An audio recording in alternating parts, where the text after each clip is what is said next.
Headlines प्रायोजक राजयोग paints, आनंद तुमचा, रंग आमचा.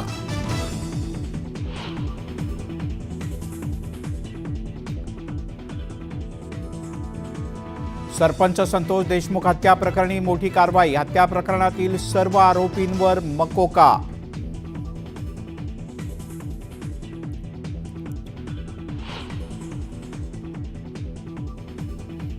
अॅट्रॉसिटीचा गुन्हा दाखल करू नका असा पोलिसांना फोन करणाऱ्या अकाला मुख्य आरोपी करा, सुरेश धस यांची मागणी.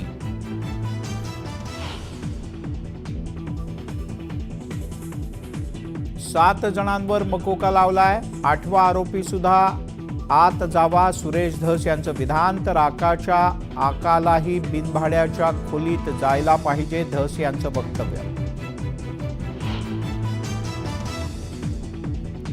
संतोष देशमुख हत्या प्रकरण तपासाबद्दल पोलिसांकडून माहिती मिळत नसल्याची देशमुख यांच्या मुलीची तक्रार. वडिलांच्या जाण्यानं मुलीला अश्रू अनावर.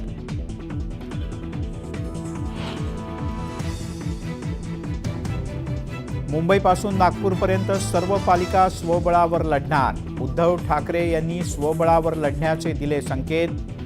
संजय राऊत यांच्या घोषणेमुळे महाविकास आघाडीत फुटीच्या चर्चांना उधाण.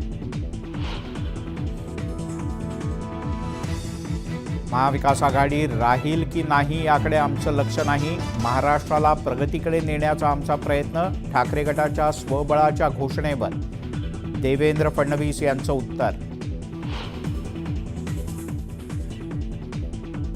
शिवसेना स्वतंत्र पक्ष स्वबळावर लढण्याची त्यांची भूमिका. आमच्या वरिष्ठ नेत्यांसोबत चर्चा करून निर्णय घेणार, काँग्रेसच्या वर्षा गायकवाड यांची माहिती.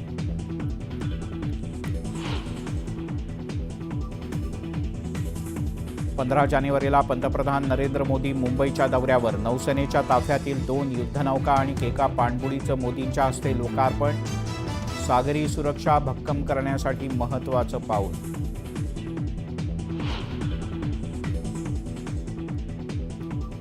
शिर्डीमध्ये उद्या भाजपचं भव्य अधिवेशन. अमित शहा यांच्यासह मुख्यमंत्री देवेंद्र फडणवीस आणि भाजपचे प्रमुख नेते उपस्थित राहणार.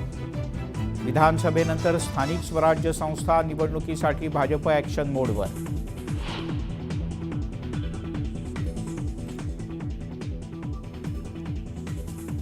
विशाळगडावर होणाऱ्या उरुसाला पोलिसांनी परवानगी नाकारली. जोपर्यंत अतिक्रमणासंदर्भात कारवाई पूर्ण होत नाही तोपर्यंत गडावर सण उत्सव साजरे करण्यास मनाई.